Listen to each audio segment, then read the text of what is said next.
What's happening, everyone? Welcome back to the Sportscast. It's me, Andy. We've got Musk. We are in the Feathers and we are back for a new season. So first off, big thanks to the Feathers, bottom of Harris Drive on Hawthorne Road.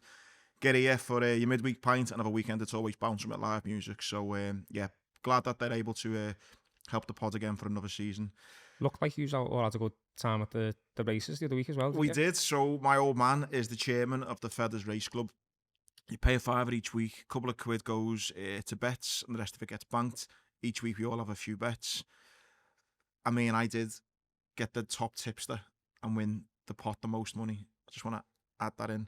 What, over the season? Over the season, yeah. So I think I had about 400 or 500 quid's worth of wins that went into the pot. And then at the end of it, we hired a double-decker bus. About 70 of us all went up to Haydock for the day. Bacon butties in here. Money left behind the bar. Everyone got an envelope with some money in. And we all had to crack and dirt races. Sound like you probably don't even feel it during the season either, do you? Like, our £5 a week. So we've just started one, haven't we? Mm. Our little group of mates as well. So yeah, it's a belter. And do you know what? It was boss. I say it to the lads who own the Feathers all the time. It was, this area was needing the pub for so long because it's just a proper community pub. You know everyone in here. It's brilliant in here. To do a race day at the end of the year was boss. So yeah, my dad ran that. Yeah. He's got a dad good, something to do. I know, yeah. Do you know what? I've heard that your dad's got a good reputation around the. It's because he's fucking always in here, lad. It's fucking no one saying anything else. But no, it's good to be back. Yeah, apologies. I know I've had a few messages. Maybe you have as well. But same way as the pod and all that. I think initially, for those who as well, probably worth mentioning. So we were going to do the 3-peak challenge, and that weekend we were going to do it. My brother-in-law passed away, and then he passed away over in Lithuania. And then getting him home was a fucking nightmare. It took a long time. And then the funeral and all that. So I wasn't in a very podcasty mood. I know Gary was away, but were you away as well? I can't be away, can I? I'm a teacher. No. I can only go away now. But yeah, in terms of like, even when we could do it, it just didn't seem right to be having like a bit of a laugh and a banter and all that. Even our WhatsApp group that we've got with all the lads from the podcast, like, yeah, been a bit quiet. That just went quiet. Like we just knew not to kind of. You don't want to talk too much shop if something like that's going on. It's just a bit of a shitty few weeks, and also with regards to sport, that football World Club Cup was going on. I couldn't be arsed sitting here every week pretending to be excited about that. Yeah. So, but anyway, we're back now. The new season is upon us. We are back, and it's good to be back. On that note, before we get into the show, if there are any things for the season going forward you think to add to the show, whether it's questions, whether it's guests on, anything like that, then do let us know, as keen to explore new options and things like that. We've already got 2 guests lined up. We can talk about one of them, won't say too much about the other just yet, but that's probably a good segue into this weekend as well, isn't it? Yeah, so this Sunday we've got the Southport charity match. Yeah. At 3:00, so tickets still are available there. You're away, aren't you? Do you reckon you would have got called up for the? I was going to play 11. It, lad. Were you? Yeah. Yeah. Well, I was going to try and play it. Yeah. Oh, me and Gary aren't famous enough yet. Have you not actually yet, Kieran? Wow. I might go down and do some photos. Yeah. I got to get working, lad. Yeah. So. Those who might remember my good mate Kieran Malone, he's been on the podcast before. He's the property guy. His podcast was really well received. Anyone wanting to jump on the property ladder? He's since, him and his partner Dave, bought an investment into Southport Football Club. So he's now changed in my phone as Mr. Chairman. And yeah, he's making his mark already, doing a bit for charity. And it's a year since that stabbing in Southport. Mm-hmm. Yeah. It's just gone a few days ago. All the money raised will be going to the families and the charities associated with that event. So a bit of a star-studded lineup. He's got the likes of, I think Ryan Lowe is playing. He's got, I think, Molly McCann. It's a good mix of like players celebs, and like celebs. Yeah. James Nelson Joyce. Yeah. Is James Joyce Nelson or James Nelson Joyce? Nelson Joyce. Because he's fresh off doing like soccer as well. He's fresh off Everton, lad. Well, yeah. He's everywhere. He's there and everywhere, isn't he, James? Anyway, yeah, it's going to be a mega, kind of, like Musk said, star-studded lineup. Get down and support. It should be a good day at Southport's ground this Sunday, 3:00. Yeah, we'll leave a little link in the description on our video and audio as well. And on that note, Kieran will be coming on the pod in the next couple of months and talking about how he's ended up with investments in Southport Football Club. But they've made some big moves already. They've got Neil Danzin as the manager.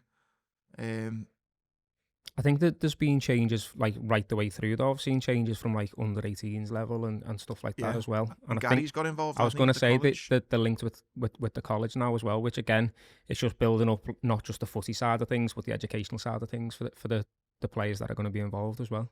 Yeah, no, it's mega. So we'll have that on a few weeks. So again, if you have anyone you want us to talk about sport related, then please do let us know. Right. Should we crack on?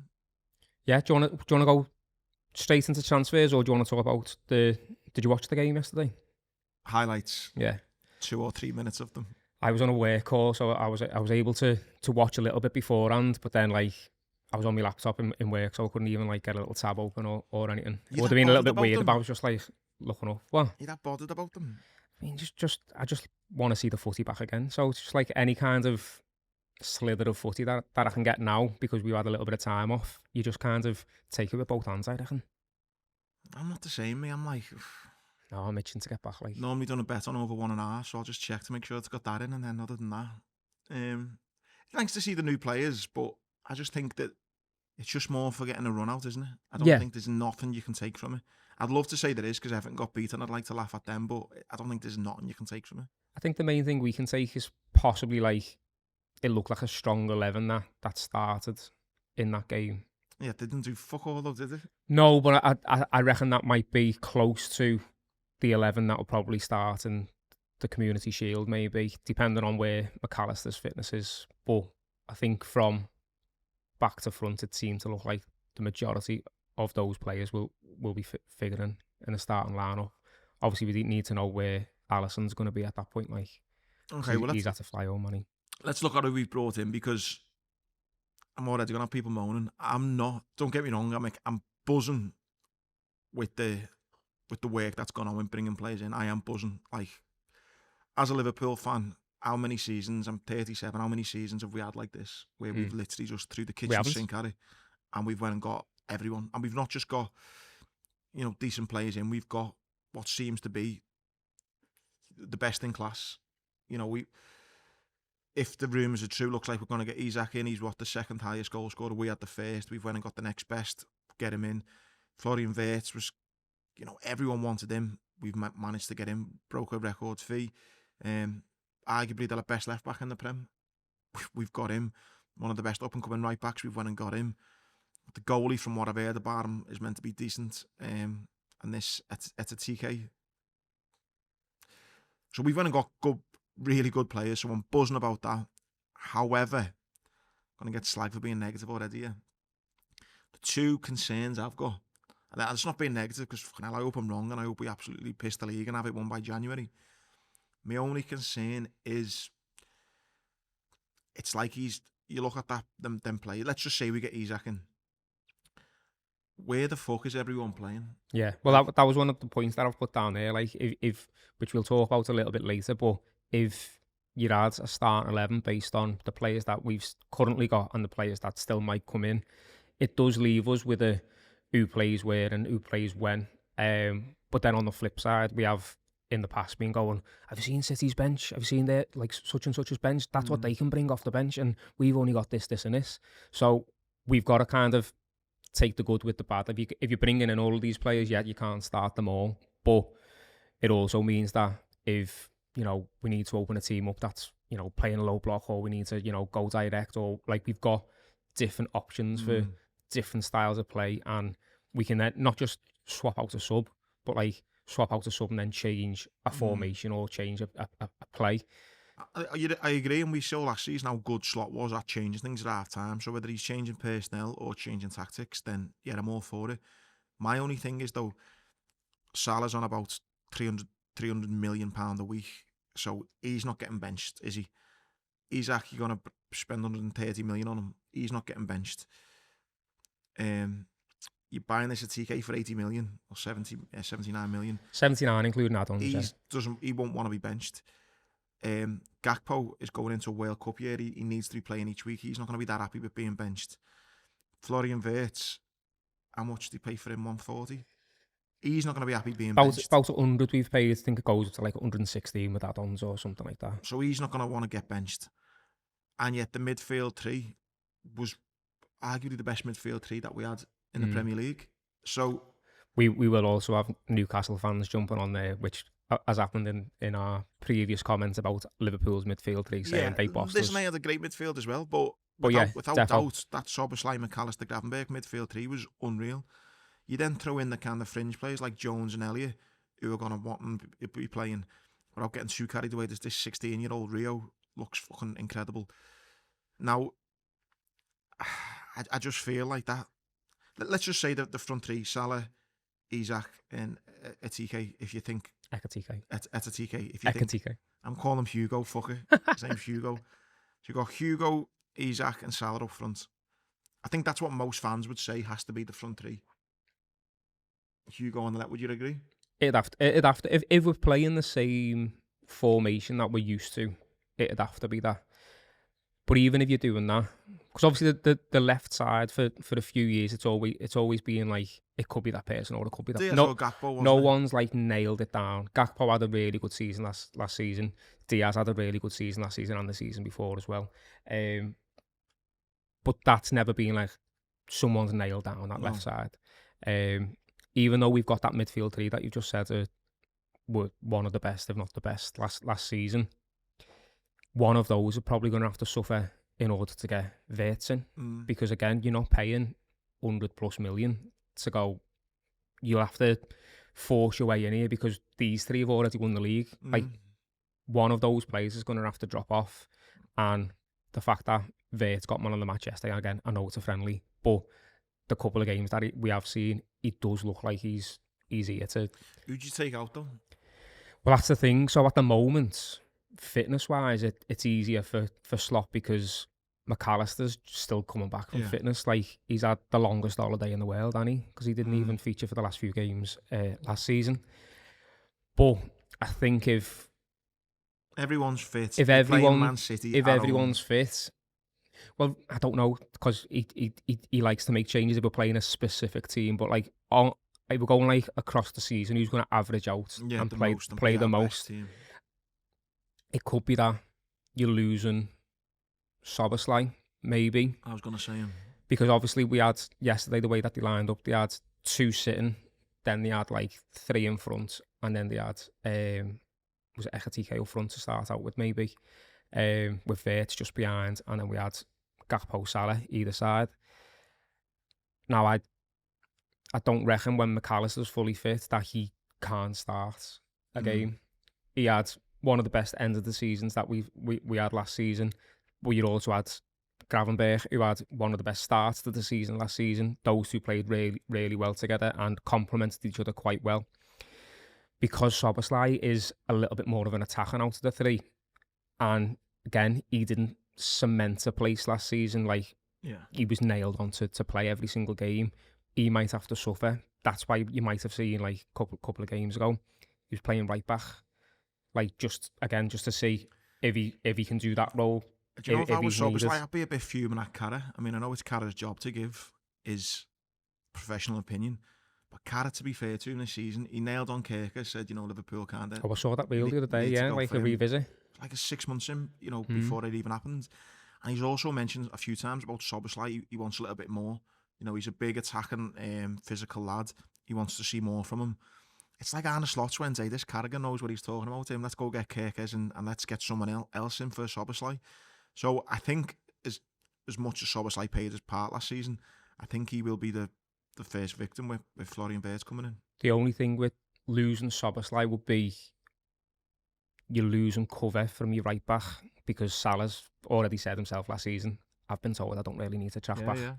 So if your right winger's not tracking back and you've got either Bradley or Frimpong playing at right back, you're like, someone's got to help out with the cover. And it was more so when we were out of possession. Szoboszlai was always the person to come into that little gap to make sure that Salah doesn't lose his legs, so that when he's needed to go forward, it's like, go ahead, lad. Maybe it will be a case of, you're going to be playing teams lower end of the league who aren't as good, where he can literally just make...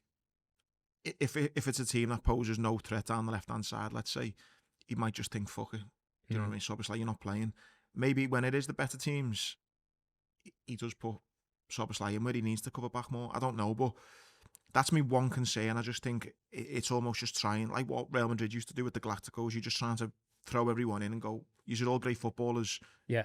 Play together. And it's the fact that they're all coming in at around the same time as well. There's not a lot of time to get them all embedded and gelled straight away. And the fact that you're not coming into a team that just missed out. You've come into a team that pissed the league. Fucking 5 or 6 games to go. So the players who are already there have got a real strong shout to say, fucking hell, hang on a minute. I've done everything you asked of me last year. Why am I getting binned straight away? That's my one concern. My other concern, and again, I'm not being negative, I promise, but this Hugo lad, that seems a lot of money for someone who I don't think has done a great deal. I know, but... Right, let me just... Someone said... While you're getting the stats up there, obviously, if most of the other clubs are sniffing around someone, the scouts must be onto something. It's not just that we've got a punt on a random lad. I get that. A lot of teams were after him, and also I think one of the lads did say in our chat the other day, like, Isak's numbers weren't great before he went to Newcastle. That's the point. So 2 things on that. Yeah, I just think everyone needs a number 9, don't they? I think if you scored more than fucking 10 goals last season in any of the top European leagues, you were getting linked for a big money move. There was that much of a shortage of number 9. So, be honest, had you heard of him before this? I'd seen little clips of him from the under-21s a few years ago because he was really good. But again, under-21s, Harvey Elliott looked amazing in those under-21s last summer. So I think that I feel a little bit sorry for him because, like, as soon as he touched down, meets all the players, and then everyone was like, so where's Isak then? Yeah. And he's just kind of already been like a forgotten man. And he's only been at the club for like just over a week. Right, I don't want to... Fucking, I want to say it. It's just giving me Núñez vibes.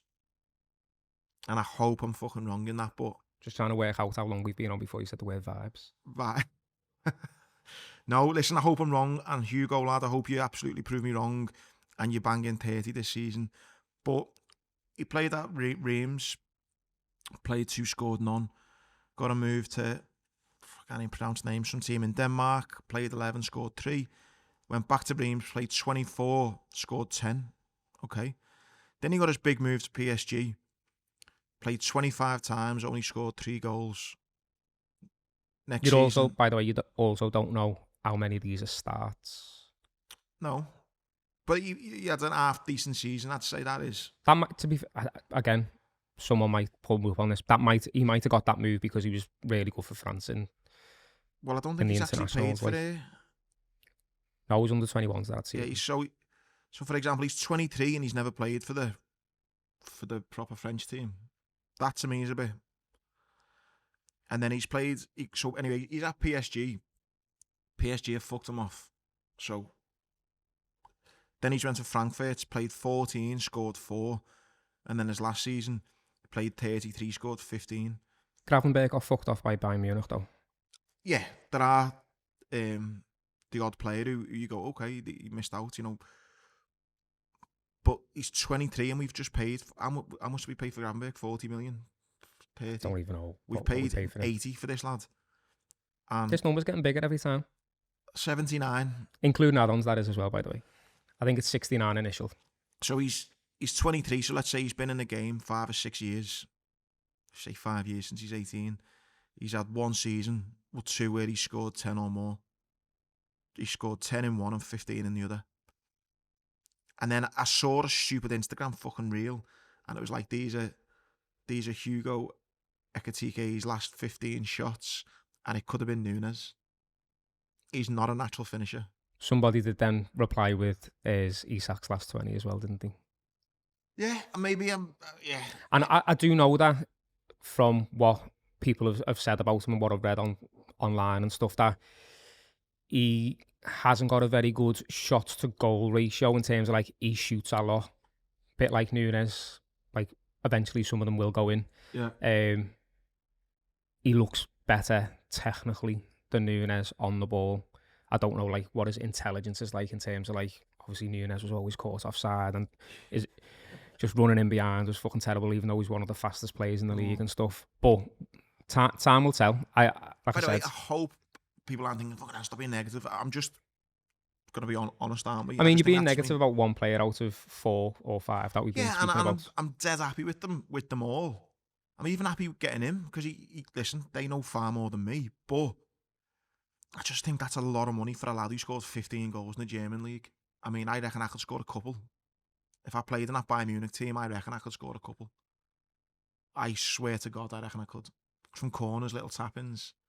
Just get yourself in the mixer. I'm not actively backing him, like, but I just think, lad, you saw the numbers Nunes got in the Portuguese league, which you could argue is better than the German league. He was scoring like 20 or 30, wasn't he, or something, Nunes? This lad's got 15.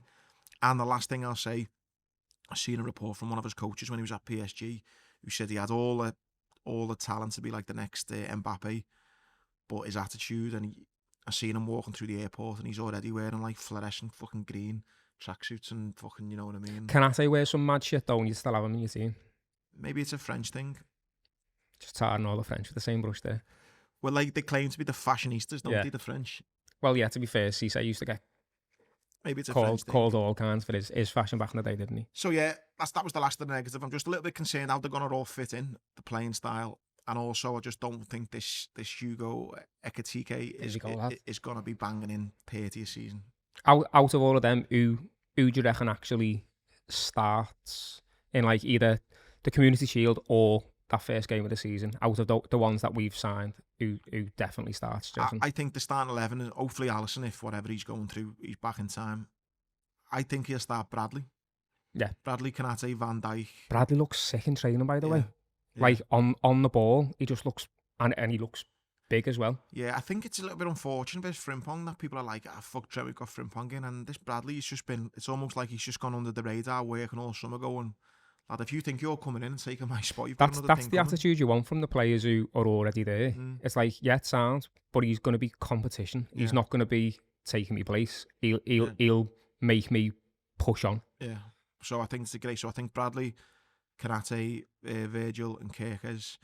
I think McAllister, Gravenberch and Vritz. And then Salah, Hugo and Gakpo. Szoboszlai misses out. Szoboszlai misses out for me, yeah. If they get Isak in, then fuck knows, but I think that'll be the Community Shield, yeah. Did you see that thing the other day? Speaking of, I know you mentioned Kerkers gets the nod there. Obviously, that means Robertson doesn't get his place back for the start of the season. Did you see that? He got interviewed the other day and someone was like, "Oh, I believe you're vice captain." He was like, No one's told me. He went, people have been messaging me saying like congratulations and stuff like that. He was like, no one's actually said. And I think Slot's come out and said, yeah, I know who it's going to be, but really? I haven't spoken to anyone yet. And then there was a little picture that came out, I think it was yesterday or the day before, and it was Virg and Salah doing an interview in like all like the new Adidas stuff. Oh, really? And I was thinking, is that captain, vice captain, or is that captain and a big Adidas player? Like, does Salah get the vice captaincy? Does it matter that much? I think in this Liverpool no, team? because they've got what they call like the leadership group, haven't they? And Salah and Robertson are both in that with Alisson and Virg. I think that's like the big four now, and I think they're not really that bothered. Well, Szoboszlai is captain of bloody Hungary as well, and you've got Endo's captain of Japan. Yeah, Virg is the main man. I don't think it matters too much, really. But the other thing I was going to say, right, and it again, hopefully no one's offended by this. I don't think anyone could be, but obviously the sad news of Jota. How fucking terrible was that, by the way? Yeah, that was fucking shocking, wasn't it? Won't go into because we've seen all the tributes been made and all that's obvious. What I was thinking from a football point of view, I don't want to be like crashing saying this, but like, what happens with like terms of like, is he insured up to the fucking yin yang? Is he like, or what? I'd assume all players are insured for. I suppose they are. And like clubs are insured for players, because I remember. Remember there was the Cardiff thing. Oh, what was the player's name? Oh, was killed in a plane crash. Plane crash, yeah. I know what you mean. Yeah, apologies to anyone who's going to go, it was such and such. But with that, they were having a battle because he was in between the clubs, and it was like, who gets like paid out because I think he was on his way to one club and they were saying the money should be going to us. Yeah. And then the parent club were like, well, he was still technically our player. So obviously that was... What do they do? The insurance just go, oh yeah, he was worth 50 million and just pay Liverpool 50 million? I think it's whatever the value will have been at the time, probably, yeah. I mean, I don't know in terms of like the logistics and stuff, but I would assume that he's, bad as it sounds, he's an asset to a company, and that asset is now gone. You fucking get it insured. If you're a Liverpool Football Club and you're buying he's an asset to you, isn't he? Yeah, it's interesting how all that would work, but and how that comes in, how that maybe it's affected because would you just think he would have stayed or not? He was one of the players that people were saying like might have gone, just in terms of like regular football and not being always fit. And if you challenge him for the league, you need players to always be 100%. He would have wanted as well. Would have been a World Cup year and stuff, but yeah, exactly. Fucking incredibly sad on it. Fucking hell. On the players out then, what were your thoughts on Diaz? No one seems to be like absolutely devastated, do they? Again, he wasn't a like he I think he was our second leading goal scorer last year. But he still did, like, he probably nailed down a starting 11 most games, but he didn't nail down a position, if that makes sense. So like he was either on the left, but then if Gakpo's on the left, he was going up top because Núñez wasn't doing enough or whatever. So he was always in the mix, or 9 times out of 10 in the mix for the starting place. I think I would have liked him to stay. But I can't believe he's only on, what, 50 grand a week? Yeah, that's the thing. The club were like, well, we're not in any position to be giving a player who's 28 a new contract for like 4 or 5 years, because then you're paying a 32-year-old $100,000 a week when, yeah, that's sound now, but it's not going to be like... You've got a fucking steal with him, lads, haven't they? They've absolutely bumped him. To be fair, though, I think Diaz and Liverpool have got an all right deal, because, again, Liverpool got a great deal out of it. He wasn't going to be staying on that money, so he had to go. And I think he could do well at Bayern as well. Oh God, yeah. So I think all parties have probably done all right there. Good move for everyone. I think we mentioned just before we stopped recording last season, didn't we? Elliot. I'd still be gutted if he goes, but again, if he's trying to break into the England squad for this World Cup, there's fucking no chance he's getting in that team. Yeah, I think that might have been the last show that I jumped on. I think we were saying, like, if you got like 35 million for him, you'd probably take that. Then he had, to be fair, great Euros, didn't he? I had a couple of people messaging me going, you aren't going to get 35 for Elliot. But he did. He had really good Euros there. Player of the tournament. Second top goal scorer, I think. Few clubs are sniffing around him. But I do think his price tag probably is a lot that no one's just going to go, yeah, we'll buy him straight away. People will have to like look into where he'll fit in, if it's worth the money that they're going to be paying out and all that kind of stuff. But I think last week might have been the first time he said, like, I'm looking on getting in the first team for England now, and he can't do that if he's only what was it, like, I think he got the majority of his starts last season once we'd already won the league. Did he? Yeah. So it's like you're getting minutes, but you're getting minutes when it doesn't really matter, when the coach has probably, as basically just said, like, doesn't matter whether we win or lose here, lads, but have a little run out there. It's like No, I'd be gutted if he ends up going, but I totally get it. The other thing that was mad as well, and I saw City have done it with the keeper, haven't they? They sold the keeper, yeah. I think we'll end up buying Jarell Quansah back in 2 years. Well, he's already had a good start, apparently. Like, the Leverkusen fans are saying... Leverkusen saying, how the fuck have we only paid 35 Yeah. Apparently, though, that's one of the things that Liverpool are looking on doing with Elliot as well, is to put a buyback clause in. Bring them back when they're both 25, 26. Fucking, that'd be laughing. And to be fair, for the City one, Burnley got a good deal out of that as well. They got a top class goalkeeper. They've got themselves back into the Premier League. I think at one point... 10 or 20 million on them. Yeah, I think he made like 13, 14 clean sheets in a row last season. Oh, Burnley had an unbelievable... I know that it's not just down to the keeper, but if you're the keeper of a good defensive side, then you're going to have other clubs like your parent club or your previous club going, yeah, we could do with having him back. Did they do that with Elliot as well? But I hope that's the plan, especially if this centre-back thing goes off with Konate and all that. I think that would be ideal. These are all homegrown as well. Like, so it ticks that box. PSG So that one, yeah. if we lose Elliott and Kwanzaa in the same window, then it's like it's 100% profit. You're on the line of like, how many other players can we get rid of, or can we lose? Sorry, before we're not like compliant with the rules of homegrown players and things like that. Like Scott Carson was at City for so long. So on the transfers then, the kind of big two, the one in and one out, is obviously Konate. Do you think that'll? I don't want that to be going on all season like it was with Trent, Salah and Virgil. I think that the longer we're going through this transfer window, the more likely it is that it's going to be a Trent kind of saga, because you can't. If we were to lose in this summer because we want to make some money, we're running out of time to replace him with someone who's either like for like or close to like for like quality wise. If you're gonna go like for like, it'd be that Gay, wouldn't it? Yeah, but that's gone dead quiet, hasn't it? Like a couple of weeks ago, it was like... Yeah, but Liverpool do well when they go quiet and it just pops up, doesn't it? Well, it could be one of those where it's like, we're just letting you know that we're here if you want to come to us, and then the player then over time is having a couple of weeks where they're thinking about it, then the player has then eventually got to tell the club, similar to the Isak thing, where it's like, just so you know, Liverpool want you, it's your club that are holding you back, making it seem like it's the club that are the bad guys. I just think though, and I warned it, I said it last season, with this Trent thing going on, I just think that will be a massive sign for other players to go, you know what, I'll play the game here. I will just say that I'll sign, or something's came up, I'll sign in a few weeks. Before you know it, Madrid are going, just keep playing the game, 6 more months, and you can have a 20 million bonus. And I just think, I said it when it happened to Trent, I said this will be a thing now, not just for Liverpool, but for all players. They'll start going, now look at that player power that Trent's just fucking got there. I'm having a bit of that. I think it helps the agents as well in terms of like, they can start negotiating the next contract with like 2.5, 3 years left now. And it's like, well, you saw what happened with Trent. He knew basically when he signed a 4-year deal that he was going to be getting off after 4 years. This was it. Trent's move was about 4 years in the making.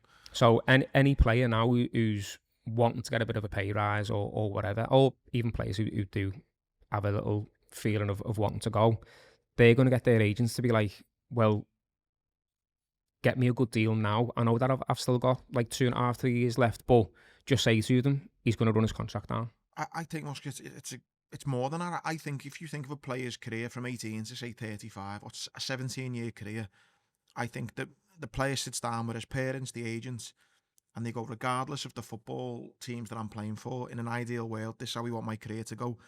And when they get to maybe like 24, 25, they probably think, say at 24, we're going to sign a 4-year deal. Okay, that'll take me up to 28.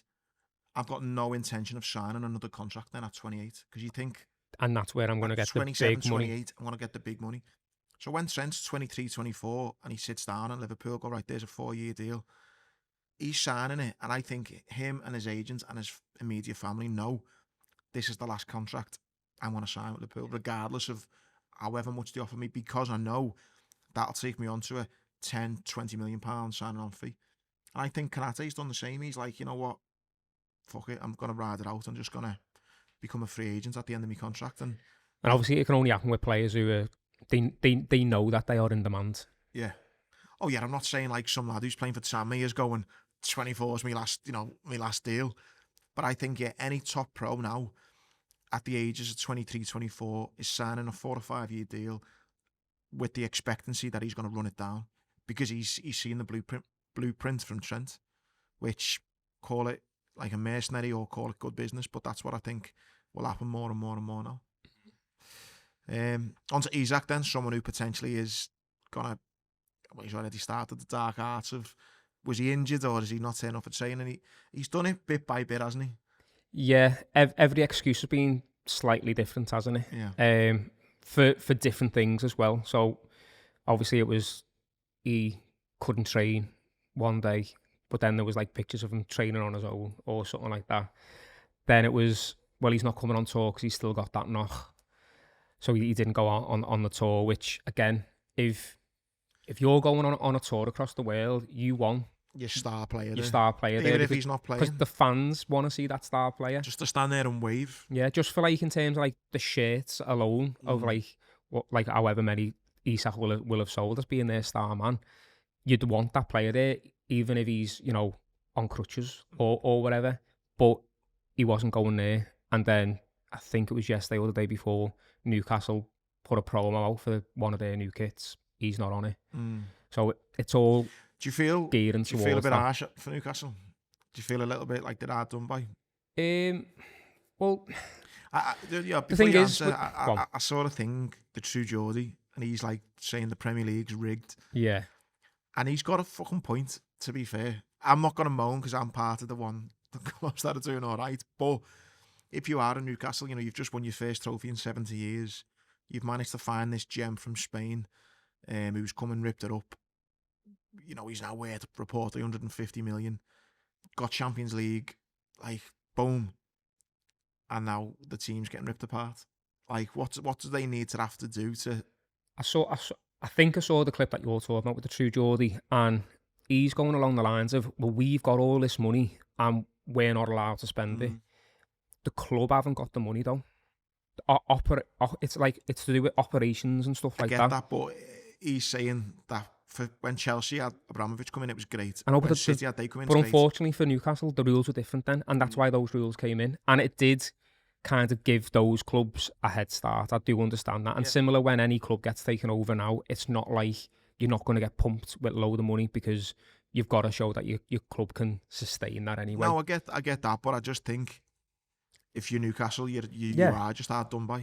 And but also that links to a lot of opposition fans saying like, Liverpool needs to get investigated because how can they be spending like 300 odd million and all that? And it's like, we spent like 10 million last year. Yeah, to be fair, last year we were in profit because I think we only paid out for Chiesa because 4 million or something. So it was -4. Mamardashvili, I think, comes in to this year's like spending because he's on all of those lists for this year. We sold a couple of players and we bought Chiesa, and other clubs are spending like 150, 200 million while we're spending 10, and we're thinking, what the fuck's going on here? Thankfully, we've then won the league, got a load of money in for winning the league, got a load of money for the new Adidas deal, got a load of money in for getting in the Champions League. All of these things, these are all operational things that are coming in, not our owners giving us loads of dough. Loads of our fans were fuming with the owners over the years because they're saying like... I don't think anyone can say FSG out anymore, can they? Well, exactly, because what they've been doing is going, well, we need to make sure that we've got all of our ducks in a row here, and then when we know that we can definitely do it, we'll do it. And we also know that it's not going to be this every fucking summer. No. It's going to be this summer, and none of these are like flat out fees. They're all like over the next 3, 4, 5 years. Do you know, I think the owners have almost done, and I think they've done something similar in America, but it's like the timing of it all. It's like they focused on the ground and the training ground over the last 6 or 7 years, built it up, made massive improvements off the field. I think they almost got lucky a little bit in Klopp and the success that we've got, whereas now it's like, look, we've squared away the stadium, we've squared away the training ground, now let's fucking kick on. So I think we might actually win more trophies this next 5 or 6 years than we did the previous 5 or 6, just because of the investment now we're seeing on the pitch, rather than it was always been the new stadium or the new training ground, etc. I think it could be a really good few years. Yeah, and that's not to say that we're not going to spend anything over the next few years, because again, if you win the league or you win the Champions League this season, then the owners are going, well, we'll give you one more player or 2 players next summer and just like tighten this bit up, or we'll focus on a little bit that, or build the bench up or whatever. But again, it goes back to the fact that I'm not going to say we've hardly spent anything, because we've spent a lot, but we've also recouped a lot as well. Yeah. That the clubs that are people are saying, well, use them owning when City were doing it, or use them owning when Chelsea were doing it. It's like, it's a different type of money though. No. Like it's someone who's built up that money and built up what they've got to then be able to spend what's within the club itself. You look at the signing Florian Wirtz, Quansah and Diaz, 2 out, 1 in. We've not even spent any money yet. Yeah. Do you know what I mean? So yeah, they have been decent in in the market. But on the Isak thing, to go back to, sorry, do you think we'll get him? I think it's more likely than not. 140s. I think it's got to be like 120. I wouldn't spend more than 120 on him. I think, and his injury record's not great either. Yeah, I think 120's been the number that's been coming out a little bit more over the last couple of days. I think a couple of weeks ago it was like more towards the 150, but I think that's probably when people know a little bit less about what's going on. And obviously with Newcastle as well, they're getting to a point where if they lose him, they need to get someone else in. Well, the lad that they were going after, United are now going after him as well. Sesko. Yeah. So it looks more like he's going to, well, based on yesterday, it looked like he was going more so going to United than Newcastle as well. See, that could scupper things because they're not going to sell him and then not have anyone, are they? United have had a decent window in terms of like bringing in players who, they're not 100 million like Liverpool have been doing, but those kind of players probably won't go to United. It's like we're spending 60, 65, 70 million on people like Mbeumo, Cunha, who have had good seasons for the last couple of seasons. Other clubs have been sniffing around them, and United going, well, why don't they come to us and score for us rather than, go somewhere else? Just on United then, I think apparently Luke Shaw's come out saying that United can win the league, which I think is fucking hilarious. One of the lads there is saying he looked a bit uncomfortable saying it. But like he had a gun behind him. Maybe. But on the United thing, those players that have come in, Cunha and Mbeumo, especially Cunha, have come from a team where he's like the main man, and it's like, it's on me. Yet there's pressure in the sense of don't get relegated, but I don't think the pressure's going to be like when you're playing at Old Trafford, and it's like, lad, you're getting beat here by fucking Fulham. We need to win. It's how those type of players, because listen, United are one of the biggest clubs in the world. How are they going to play compared to playing with a team that's, mid to lower table? I think that'll be interesting. I also don't think, I don't know, it's not like a fucking hell United that got Mbeumo, is it? No, because they can't get those massive signings. And it's mad he's on 250 a week if you read the reports. Like, that's just fucking mad. Especially when, like, 250 a week, lad, for Mbeumo. They've notoriously over the last couple of years been going, this player's on this player's on that. Why are they still on the books? And that's also why certain players won't leave United as well. It's like, I'm not asked because no other club's going to give me this. Yeah. So why would I? My United mates, like, it's going to take, honestly, like 10 or 15 years, because it's almost like you need to, for them to get new players in, the agent's going to go, well, my player wants 250 a week because you've got him there who's sitting on the bench on 200 a week. Now, that their model is maybe we need to get rid of those players on the bench, but we can't get rid of them until we get players in. And the players that are coming in aren't going to go on for less than the players that are on the bench. So it's this, like, over time, slowly getting rid of them and slowly having to, it's fucking massive juggling act. It's a big culture shift, isn't it? Massive. And that's why I think they'll struggle. And Luke Shaw must be taking some serious drugs if he thinks that they're going to win the league, because they've got fucking no chance. Yeah, he was talking highly about Memoriam, I think, yesterday as well. But again, you're just going to lick your coach's ass, aren't you, if you want to start the first game of the season. We'll touch on a few other players then before finishing on Everton. Just the last one's on Liverpool. And Núñez then. I reckon he's gone. I reckon we kind of need to, in terms of money, getting him in. But I also think that it does leave us a little bit light in terms of, like, who we got to come off the bench as a forward player. I think if Isak definitely comes in, he's definitely gone. Yeah. Oh, you can't have Isak and Ekitike. Yeah. And Gakpo and Sala. Yeah. Yeah. Chiesa to Atalanta as well. Can't say I think overly bothered. Has Lookman just gone? I think Lookman's left, so they need someone to. Where's he gone to?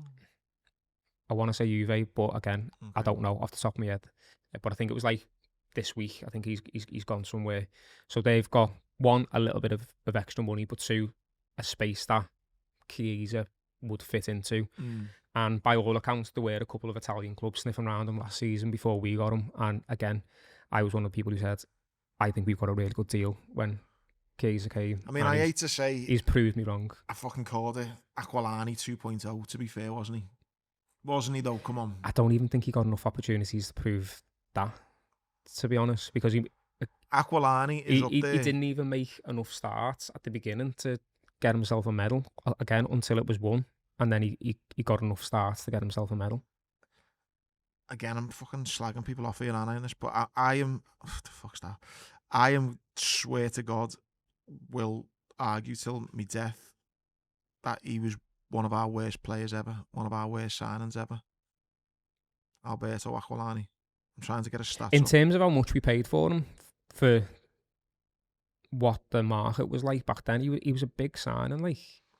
Well, just on a little Chiesa Aquilani kind of thing. How many times do you reckon he played for us?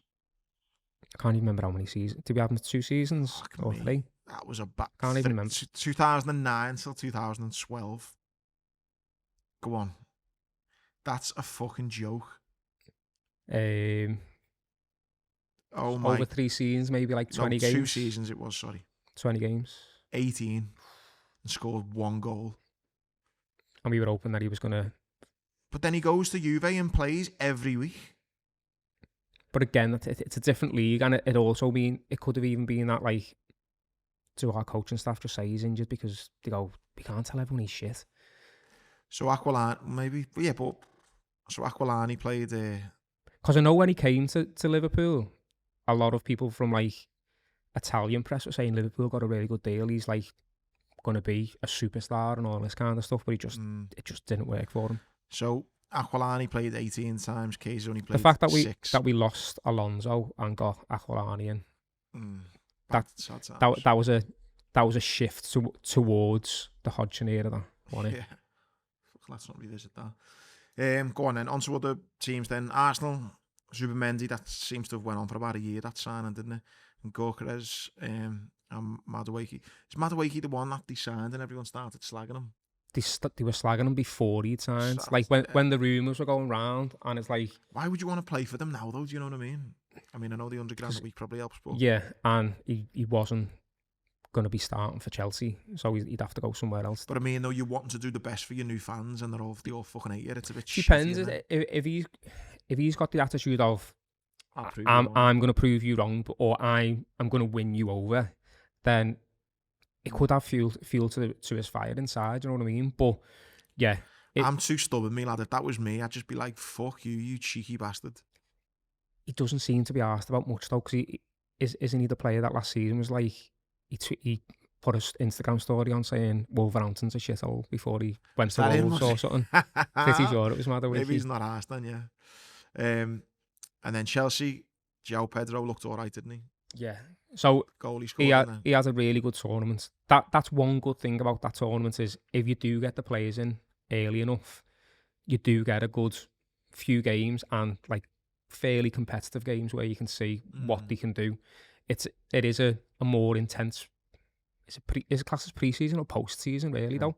Because like they're technically on their little mini break now before they have to start again. Yeah. But that's one of the reasons why Madueke's gone. So Madueke, they've let go for like 48-ish million, and they got Pedro in for 55. Which, if you're paying a few extra million, but getting a player who was starting most games and on his day is close to unplayable, but he just needs to have more of those close to unplayable days in terms of consistency. He might get that while he's there. And again, he's going to be playing for a better club. So it's similar to what you were saying about Cunha. It's, let's see what he's like when he's got big pressure. All the pressure of like, well, you challenge him for the league or you challenge him for proper honours, not just we're floating around mid-table like Brighton tend to do. Yeah, it will be interesting. They do look good. Alanga to Newcastle. Again, fucking lot of money in it. 52 million is that? Yeah. To be fair, it's mad to just think he was really good in some games for Forest. So again, it's a consistency thing. If he can do it consistently, he's a very good player. Because I know some United fans, like last season, were going, "How have we been able to get rid of him?" But we've kept certain other players. Listen, I think if Isak goes and he's the main man, he could get 10 or 15 goals, couldn't he, next season? If he's the main man for Newcastle, he can't be the main man. He's a winger, though, isn't he? He's not a striker. No, I think but I think he'll come to Then again, obviously Salah's a winger, so... No, I think he could be... If he ends up becoming, he might have to be the main man, mightn't he? He is a dangerous player on a style angle, like. And then our neighbours down the road have got Alcaraz, although he was there last season.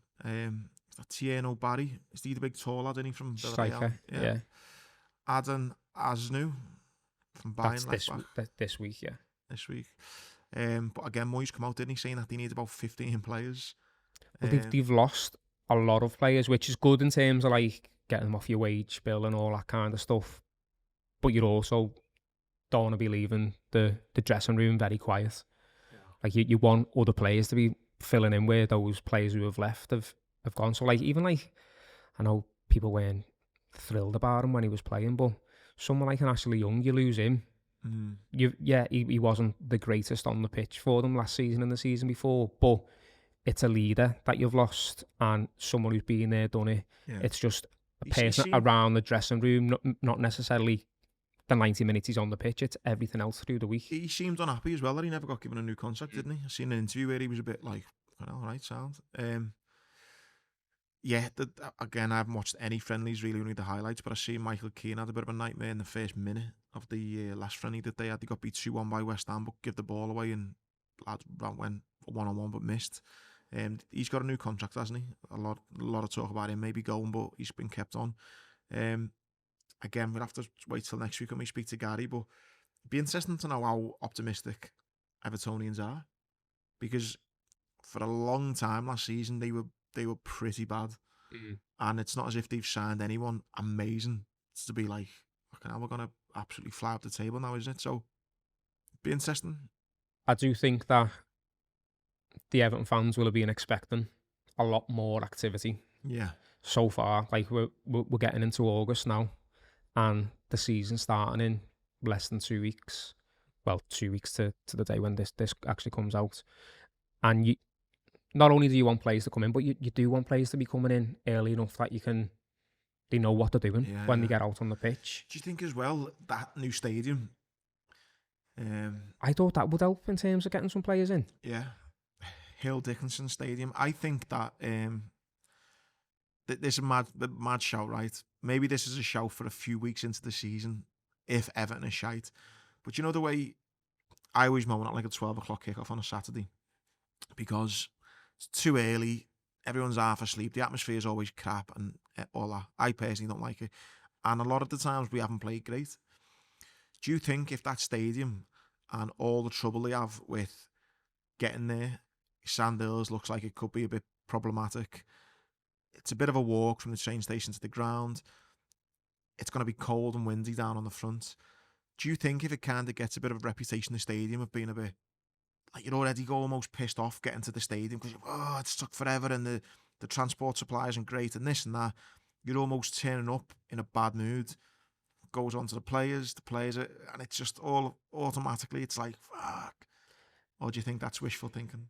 Wishful thinking, I reckon. I reckon that they'll have a buzz around the new stadium again for at least the first good few games.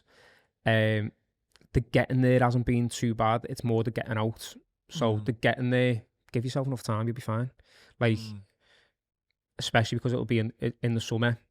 Might just be, we'll just have a little walk in from town. That'll be all right. It is going to be more so like when everyone's going, do you know what? I just need to get from the house to the ground. It's fucking freezing. Yeah. It's 8 o'clock at night in, the middle of December or whatever. That's what I think, yeah. And yeah, I think it might be. No, I don't think anyone will say it, but I think it'll be a thing. You're not going to get Gary sitting here going, fucking hate walking to the new ground. The Blues that I know are properly impressed by what they've been to so far in terms of like, it's just completely a different experience to go in the game. Oh yeah, of course, and they will miss Goodison obviously, but if they can kind of use it as a way of like a bit of a springboard, the players and the fans, that the fans straight away are like, let's kind of like bring the atmosphere of Goodison to here. You know yourself though, lad, if it's like a Saturday morning, 12 o'clock, I can never be out. So I'm just thinking if you're piss wet through, you've had to walk half an hour, it's fucking windy, it's freezing. Getting in and out of it's a nightmare because of the location of it. I don't know, lad. I think it'll bother them a bit. It'll bother some people. Here's one for A you. few pints allowed. Here's one for you then before we kind of give our predictions. I've seen an interesting thing, and it'd be great if people could comment with their thoughts on this. But are there any Premier League teams that are better than they were maybe 10 years ago? And I look at Chelsea. Is this Chelsea team better than Jose Mourinho's team of Terry, Lampard, Drogba? Is this United team better than the Schmeichel, Keane, Scholes, Van Nistelrooy, Rooney? Is this Arsenal team better than... I thought you said 10 years.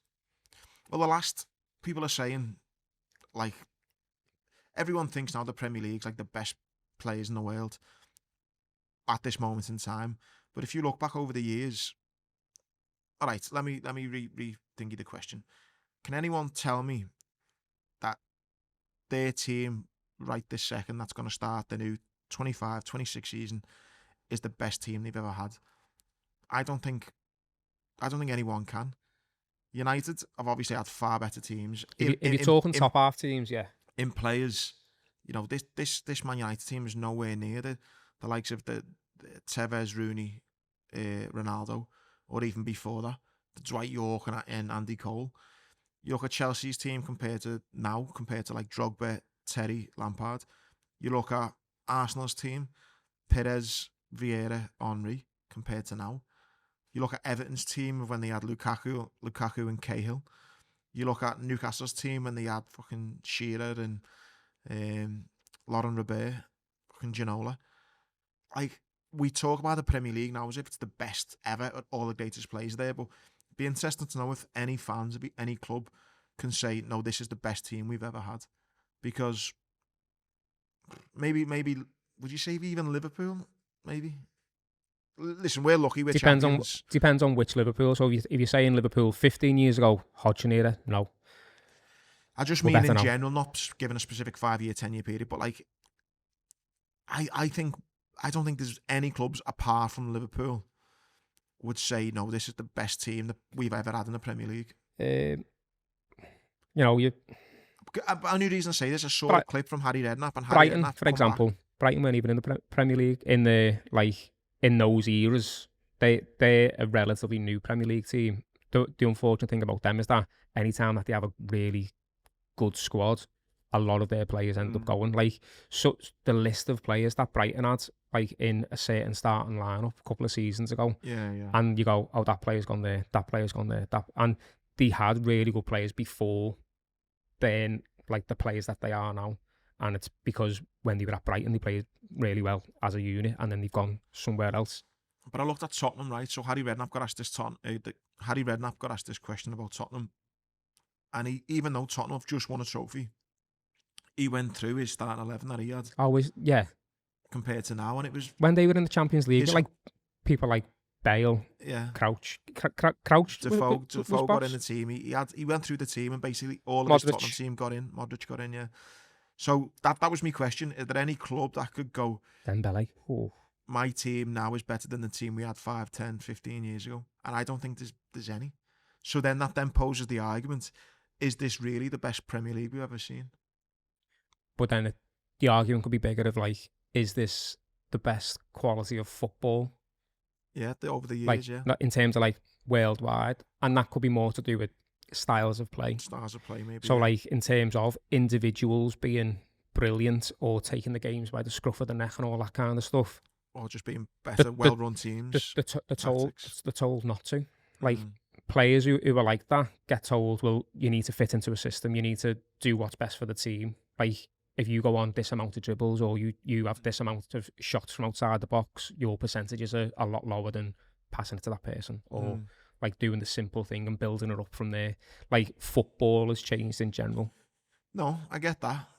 It'd be interesting. Obviously, each fan know their own team better. I think Liverpool may be the exception because the champions and the summer that they've just had in the transfer window. But I think you could even argue that against Liverpool. Well, we said a couple of months ago, didn't we? Like talking about Klopp's best 11, like hardly ever played with each other and stuff like that. Yeah. And comparing Klopp's best 11 to what was Slot's best 11 last season, and it was like they were comparable they were different for different reasons in terms of like the midfield three that we've got now do different things than what the midfield three did under Klopp and stuff like that.